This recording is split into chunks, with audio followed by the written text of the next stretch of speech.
Bustling streets and long queues at supermarkets highlighted South Africa's struggle to adapt to a new lockdown on Friday, as the country recorded its first coronavirus death.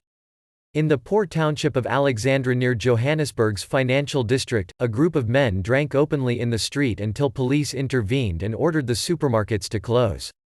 "How can you stay home without food? The reason we are here is because we are hungry. We are here to get groceries so we can be able to stay indoors. You can't stay indoors without food," Alexandra resident Linda Songelwa told Reuters.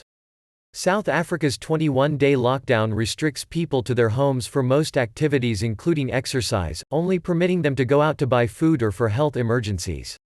With shops, restaurants and offices shuttered and the number of confirmed coronavirus cases rising to 1,170, streets in affluent parts of Johannesburg appeared quieter than usual.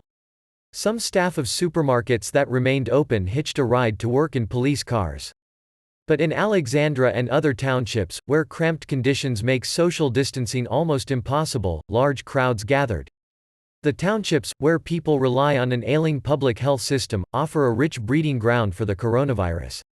Many residents are too poor to weather the associated economic fallout and lack the funds to stock up on adequate food. Police Minister Becky Cele said there had been a few issues with the lockdown, including in Alexandra and where people had not observed social distancing in shop queues.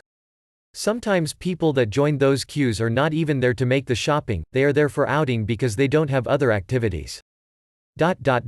So we are sifting all those things, and we are going to be very tough with those people." South Africa's health ministry said on Friday that one person had died from the coronavirus, while 4 patients were in intensive care, with 3 on ventilators. The government is expanding its testing capacity. The lockdown ordered by President Cyril Ramaphosa is among Africa's strictest, empowering the government to call out the army to enforce it. But it will be a challenge, as authorities in some other African countries are finding.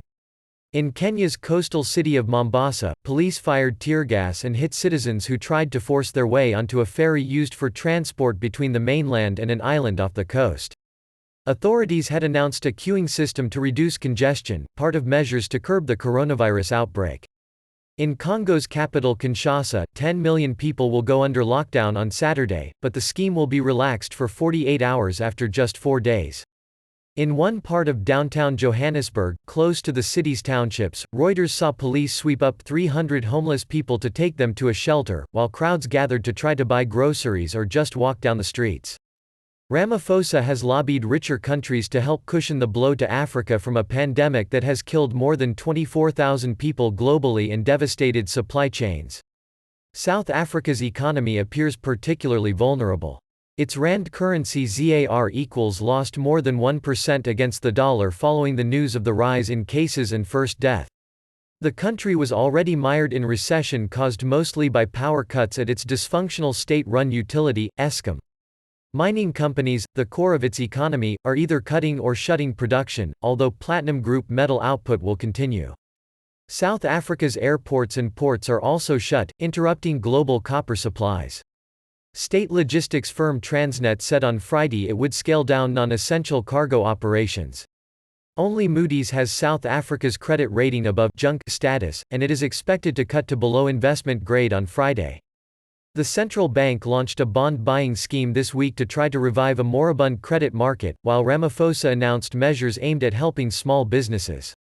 But unemployment is at a decade high of some 30% and ailing state companies have already bled billions of rand. It's extremely difficult to see what South Africa can do.